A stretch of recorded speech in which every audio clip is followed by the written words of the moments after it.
सेठ साहब, आज के दिन की मुनासिबत से शुरू कर लेते हैं। आपने फिल्म देखी गन्स एंड रोजेस? नहीं। चले, वो फिल्म तो आप देखेंगे, लेकिन उससे रेलेवेंट आज का हमारा मवाद है जो हम डिस्कस करने का है। नरेंद्र मोदी जी का विजिट टू यूएस। हाँ, गन्स एंड रोजेस मतलब रोमांस भी है उनका डोनाल्ड ट्रंप के साथ, फिर उनके डिफेंस डील्स हो रही हैं बड़ी बड़ी, जिनको लेकर पूरी दुनिया में हेडलाइंस बन रही हैं, और उनकी जो प्रेस कॉन्फ्रेंस में भी बहुत से सवालों के जवाब हुए, डोनाल्ड ट्रंप ने भी जवाब दिए। टैरिफ रिलैक्सेशंस लेके, उसके तोहफे लेके नरेंद्र मोदी गए हैं डोनाल्ड ट्रंप के पास। लेकिन मुझे आपसे ये जानना है कि ये फोर्थ ग्लोबल लीडर हैं जो डोनाल्ड ट्रंप के ऑफिस संभालने के बाद अमेरिका का विजिट कर रहे हैं। कितना सिग्निफिकेंट लगा है आपको उनका ये विजिट टू यूएस? देखिए, डोनाल्ड ट्रंप पता है इस वक्त किस मूड में है? किस में? क्या डांस के? डोनाल्ड ट्रंप ने कहा जो डांस है, रिवायती अंदाज है, वो तो बड़ा पॉपुलर हो गया ना हर जगह पे। जी जी। तो that is the new Donald Trump and that is the new world order. अब डोनाल्ड ट्रंप अपना डांस जो है, तो सियासी डांस जो है उसका, he is going to imprint it on the world, whether it is the NATO, whether it is India, whether it is China, and whether it is Russia. Right. तो I think we should discuss this. उसकी वजह ये है कि Donald Trump ने पहले 30 दिन के अंदर ही अफरा तफरी खड़का दिया था। So now to come to this question of कि आपने कहा कि चौथा लीडर है। जी। हाँ, पहले मेरा ख्याल है जापान वाले हो गए हैं, और इजराइल सबसे पहले आया है, नेतन्याहू हो गया, जापान हो गया, और फिर जॉर्डन से भी मिल लिया है, बिकॉज ऑब्वियसली ये जो इशू है गाजा का, तो उससे जॉर्डन इज इन्वॉल्व ना, बिकॉज ये तो कह रहे हैं ना कि ले लें जॉर्डन को, कह रहे हैं इजिप्ट को और उर्दन को, इनके ऊपर प्रेशर है कि आप पैलेस्टीनियंस को ले लें। तो जॉर्डन की तो फटी हुई है, उधर सीसी की इजिप्ट में फटी हुई है, because they are the recipients of American aid, उसके बगैर ये रह नहीं सकते।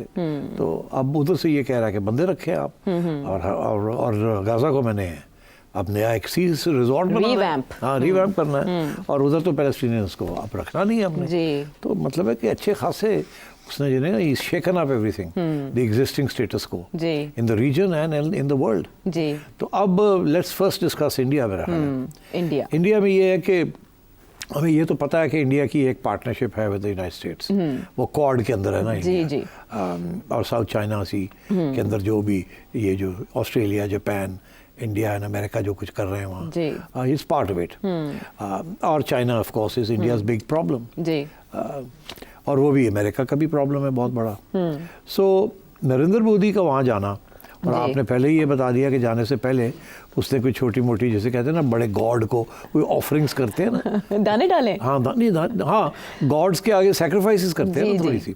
तो जाने से पहले इन्होंने, मोदी साहब ने 10% हार्ली डेविडसन के ऊपर टैक्स जो है इम्पोर्ट ड्यूटी कम कर ली, वो नाराज थे उस पे, छोटी छोटी चीज़ों के ऊपर करके कि बस चलो ऐसी कुछ करता है, कोई रोटी पानी देती है गॉड नु, तो हम जाइए, चढ़ावा चढ़ाया ना मूर्ति के आगे। तो अब मूर्ति के पास पहुँच गए हैं, चढ़ावा चढ़ा के।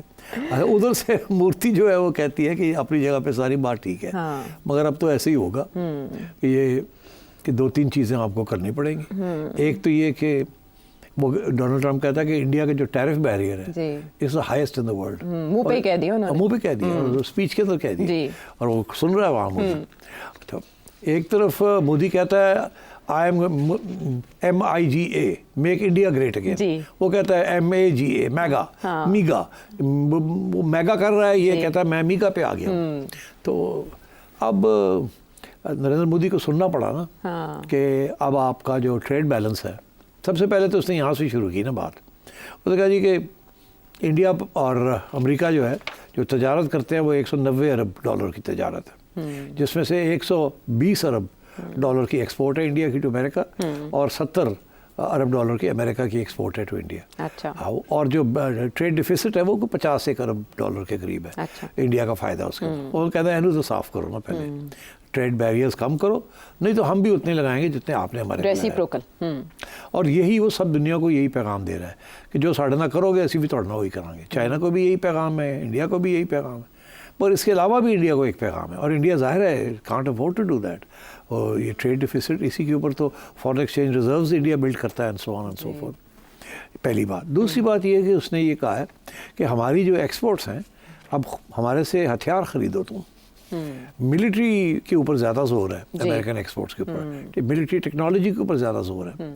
और इस वक्त India is the largest importer of weapons in the world. Total अगर 100 रुपये की दुनिया की एक्सपोर्ट है हथियारों की, तो उसमें से 10 रुपये की इम्पोर्ट है इंडिया की। और एक सिंगल लार्जेस्ट कंट्री है India, more than Israel, more than any other country, जो इतने हथियार इम्पोर्ट करता है। और इसलिए हथियार इम्पोर्ट करता है रशिया से, फ्रांस से और अमेरिका से। अमेरिका कहता है हमें नंबर 1 बताओ, रशिया की जगह लाओ। हाँ, रशिया को कम करो और हमसे लो। वहाँ 2 जगह पे वो इंडिया को कह रहा है। एक तो ये कि हमसे हथियार लो, specially F-35 fighters and transfer of technology on various weapon systems. India के पास जो वेपन सिस्टम्स है आयशा, वो बेशतर जो है वो रशियन वेपन सिस्टम्स। उनकी जो एवियोनिक्स है या इलेक्ट्रॉनिक्स है वो कमज़ोर है। तो अमेरिका ये कह रहा है कि उनको अपग्रेड करो with American avionics and American technology. एक तरफ, दूसरी तरफ हमसे डायरेक्ट भी खरीदो। तो ये इस किस्म की डिफेंस डील्स हो रही हैं और वो कह रहे हैं कि 10 साल की एक डिफेंस डील करने जा रहे हैं। तो उसके अंदर अमेरिका की यही कोशिश होगी कि ये जो $50 अरब का जो डिफिसिट है, ये अपने और हथियार और टेक्नोलॉजी ट्रांसफ़र करे टू इंडिया, ताकि फ्रांस और रशिया पीछे हटे और America becomes the largest supplier of weapons to India. Weapon supply के साथ डिपेंडेंस भी हो जाती है ना, फिर आपकी इंग्रेस हो जाती है। अमेरिका जो है फिर आगे बैठ जाएगा ना, क्योंकि वेपन्स उनके होंगे। अच्छा, इंडिया का ये है कि सिंस इंडिपेंडेंस इंडिया ने रशियन वेपन्स के ऊपर बहुत रिलायंस था जी, अपनी स्टील इंडस्ट्री भी and also in weapons production और also in the import of weapons.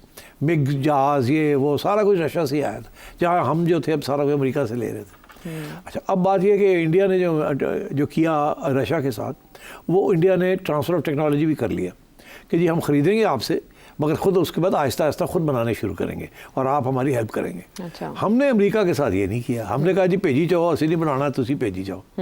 हमने वो ट्रांसफ़र ऑफ टेक्नोलॉजी नहीं की अमेरिका के साथ। और अगर हम करते, पता नहीं हमें देते भी या ना देते, मगर शायद हमने कोशिश भी नहीं की। वी वो कंटेंट के आने दो, जिसकी वजह से हम इतनी डिपेंडेंस हो गई है अमेरिकन वेपन्स के ऊपर कि अब हम इधर उधर नहीं देख सकते। So that is why America was so important to Pakistan. Right. And that is why America की military और military industry जो है is so close to the Pakistani army and national security status in Pakistan. अब आइए कि आगे India और America का क्या होने जा रहा है। क्या होने जा रहा है? तो अब आई थिंक ये पहले भी ये नेवल एक्सरसाइजेस कर रहे थे, एक्सरसाइजेस करते थे और भी करेंगे और भी हथियार। अब तो बड़े पैमाने पे कहा गया कि करेंगे। तो आई थिंक अमेरिका की कोशिश है कि एक तो इंडिया को और जंजीरों में, अच्छा, कि और भी इसको डिपेंडेंसी की जाए। अच्छा। दूसरा ये है कि अमेरिका को इंडिया जो है उससे और भी पैसे खर्च करे और हथियार खरीदे। Okay. So I think on these 2 fronts America ने अब बिल्कुल वाजे कर दिया है डोनाल्ड ट्रंप ने, और मेरा ख्याल है नरेंद्र मोदी लेट गया। ओके। वो ही थिंक्स कि यस यही काम करने की ज़रूरत है। ये राइजिंग अमेरिका जो है इज़ द बिग पावर। हम न्यूट्रल नहीं रह सकते उस तरीके के साथ। नरेंद्र मोदी को पूछा गया कि आप किस कैंप में हैं, उसने ये नहीं कहा कि हम रशिया के कैंप में हैं या हम अमेरिका के कैंप में। उसने बड़ी तरीके के साथ कहा हम तो अमन के कैंप में क्योंकि अमन की बात अब कर रहा है डोनाल्ड ट्रंप। तो it was a way of saying कि we will support Trump. Right, smart move. तो but at the same time India के अंदर बड़ी ऑपोजिशन है कि आप बहुत ज़्यादा डिपेंडेंसी अमेरिका के ऊपर कर रहे हैं और आपको actually you should try and build your relations with your neighbours.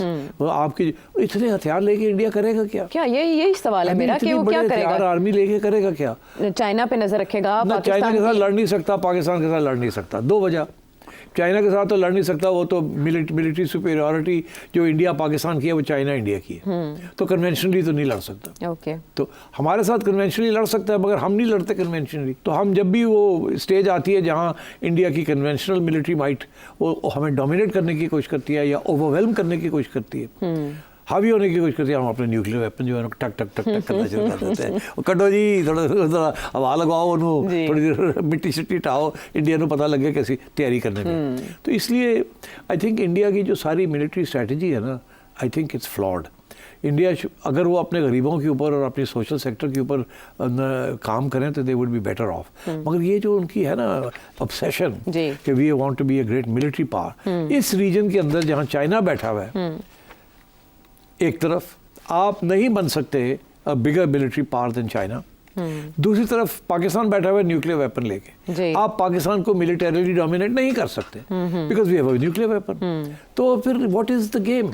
India किसके साथ ये सारी हथियार और ये आर्मी और ये वो किसके साथ करेगा? जी। ना चाइना चाहता है कि इंडिया को डिस्टेबलाइज करना, ना पाकिस्तान चाहता है। तो मतलब है कि तो इंडिया ये क्यों कर रहा है? तो ये मेरा ख्याल है ये गलत किस्म की पॉलिसीज हैं। मगर वो बीजेपी के एक है ना कि जी एक नेशनलिज्म कि we are a great power, और ग्रेट पावर के पास मिलिट्री स्ट्रेंथ होती है। मगर देखिए यूरोप के मिलिट्री स्ट्रेंथ जब उन्होंने देखा था सेकेंड वर्ल्ड वॉर के बाद कि अब हमें अपनी मईशत के ऊपर, अवाम के ऊपर पैसे खर्च करने हैं, तो उन्होंने अमेरिका के ऊपर बोझ डाल दिया नेटो शेटो का। ठीक है, वो अब 70 साल हो गए और अब आप देखिए सर्कल फुल्स आ गया है। अब क्या करेंगे? मैं आता हूँ। बिल्कुल, वो हम क्योंकि वो कह रहा है जी अपने पैसे लगो, ऐसे नहीं करना हो। तो अब इसी तरीके के साथ इंडिया जो है ये क्या कर रहा है? I don't understand it. Pakistan के साथ तो अब पाकिस्तान तो अब आर्म्स रेस में भी नहीं है, because we now know we can't catch up with India in an arms race.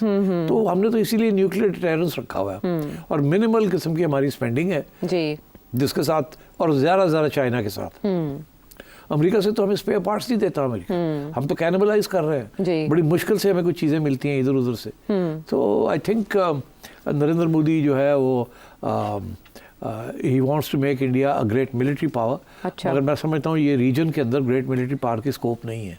It doesn't matter. China has no intention of invading India या इंडिया को ओवरवेलम करने का, बिल्कुल नहीं। चाइना का एम ही कुछ और है। ठीक है, तो इंडिया पर ये क्यों कर रहा है? क्यों कर रहा है? क्या टारगेट्स है ये? बिल्कुल ये वही सिविलाइजेशनल अप्रोच है कि अब न्यूक्लियर वेपन्स भी हमारे पास इतने होने चाहिए, हमारी आर्मी भी इतनी बड़ी होनी चाहिए, हमारे पास ये भी हथियार होने चाहिए, वो भी होने चाहिए। At the end of the day who are you defending India against? ना आप डिफेंड कर रहे हैं किसी के खिलाफ, ना आप ऑफेंस कर सकते हैं इन वेपन्स के साथ, neither with Pakistan nor with China. तो किसके लिए कर रहे हैं आप ये? So I think there's a lot of there should be a lot of debate in India about some of these issues. ठीक है, और डोनाल्ड ट्रंप की तरफ से ये डिमांड भी की गई है कि आप रशियन तेल के बजाय अमेरिका से तेल लें, तो ये मुमकिन हो पाएगा? ये बड़ी इंपॉर्टेंट डेवलपमेंट है। इंडिया रशिया से भी तेल लेता है और ईरान से भी लेता है।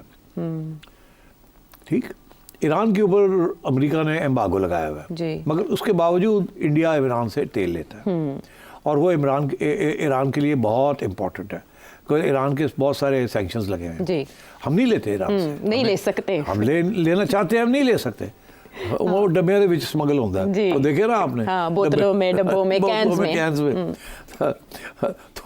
तो इंडिया ऑफिशियली लेता है 30% of its supply comes from Iran as far as I know. तो अब ये कह रहा है उसको, इंडिया को, कि तेल भी हमसे ले आप। अच्छा, क्योंकि इन्होंने ये फैसला किया है डोनाल्ड ट्रंप साहब ने कि हमारे पास तेल के बहुत रिजर्व्स हैं, शेल गैस के बहुत से रिजर्व्स हैं। अच्छा, हम क्यों उनको छुपा के बैठे हुए हैं? किस दिन के इंतजार में हैं? पहले तो ये फलसफा था ना आयशा कि मिडिल ईस्ट का ऑयल जब खत्म हो जाएगा तो फिर हम अपना ऑयल निकालेंगे। ठीक, तो इसीलिए अमेरिका अपनी ऑयल प्रोडक्शन बड़ी रिस्ट्रेन करके रखता था। ना एक्सपोर्ट ज़्यादा करता था, ना कुछ, छुपा के रखी हुई। एक्सप्लोर कर लिया, रिजर्व्स हो गए, पता है हमारे पास क्या है, थोड़ी थोड़ी निकाल, और बाकी दुनिया की से ऑयल लेता था। ठीक, अच्छा, अब डोनाल्ड ट्रंप ने कहा इसकी कोई ज़रूरत नहीं है, आप अपना तेल निकालें और एक्सपोर्ट करें जी, और खुशहाली लेके आए और छोड़े दुनिया में क्या होता है, तेल की कीमत गिरती है तो गिरने दो, हम अपनी भी सप्लाई करेंगे। तो आई थिंक इस किस्म की पॉलिसीज़ के ऊपर ईरान के लिए भी प्रॉब्लम बन जाएगा ना। एक तरफ वो ईरान के ऊपर सैंक्शंस लगाए जा रहे हैं, दूसरी तरफ वो ऑयल सप्लाईज को इंक्रीज करेंगे और सऊदी अरेबिया के साथ भी मिलकर ये करेंगे, तो और अपना तेल भी एक्सपोर्ट करेंगे। और इंडिया को ये कह रहा है कि रूस से मत लो, ईरान से मत लो, हमसे ले लो, हम तैयार हैं अब देने के लिए, पहले तैयार नहीं थे। तो मतलब है इस किस्म की नई डेवलपमेंट्स हो रही हैं। अब कहाँ तक ये जाएंगी वी कांट से, बस ये डेफिनेटली जो स्टेटस को वर्ल्ड का है ना, तोड़ दिया उसको, उसने उसको तोड़ने जा रहा है। अभी तक नहीं टूटा, अभी तो शुरू किया उसने, इब्तदाई है, अब वो बातें हो रही हैं। अब किस हद तक ही कामयाब हो जाएगा, किस हद तक इसके खिलाफ महाज बन जाएंगे, वी डोंट नो। मगर इसकी कोशिश ज़रूर है कि किसी तरीके के साथ एक नया पैराडाइम जिसे कहते हैं, नया ग्लोबल ऑर्डर एक नया बनाया जाए जिसका सेंटर पीस अमेरिका हो। जी